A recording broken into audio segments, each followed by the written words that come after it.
Hello, and welcome to Salon Talk.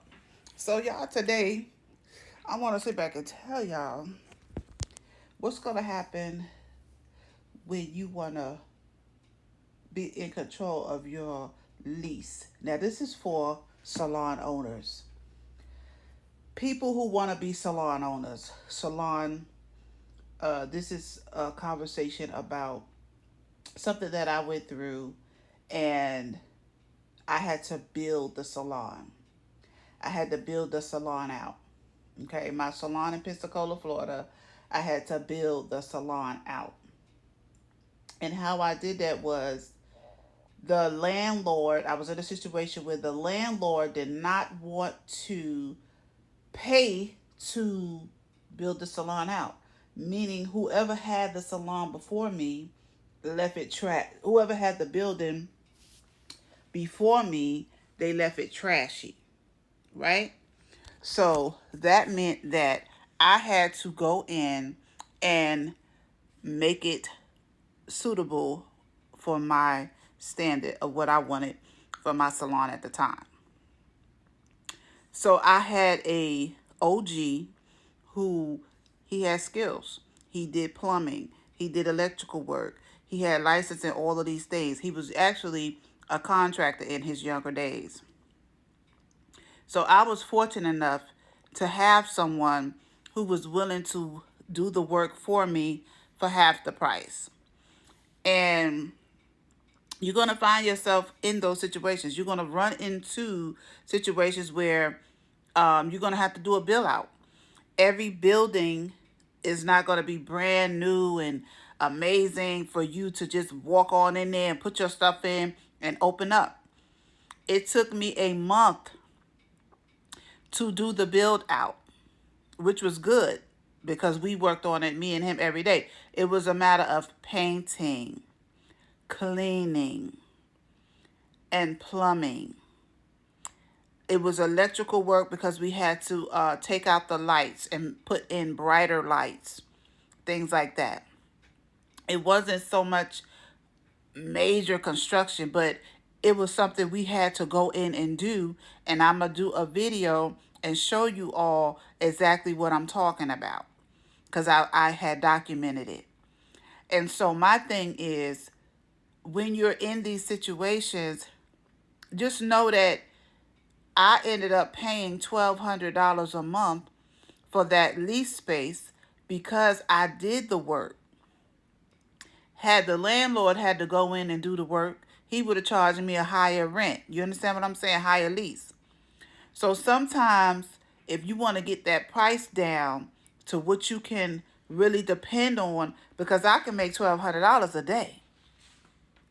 So I was looking at, the situation like that. Well, if I don't do but a week of work in this salon, I got all the bills paid. You feel what I'm saying? Plus a little profit. So you have to put your numbers where they're going to make sense as a salon owner when it comes down to those bills. So here's the thing. Don't always look for the building that is freshly move-in ready. If you know a contractor or you got some brothers or some cousins or the men at church who can help you build out your salon and make I can make anything look like something. If you that girl or guy and you want to go ahead and do a little worky, it's okay. I've done it. I think actually, except for one salon, I had to go in and do something. Whether it's painting, um, I refuse to put a floor. I refuse to put a floor down because if I don't own the building, I'm not putting a floor down. So I'll work around that. Because they got all kind of cleaning stuff. You go to Lowe's and Home Depot, and you can get a floor right.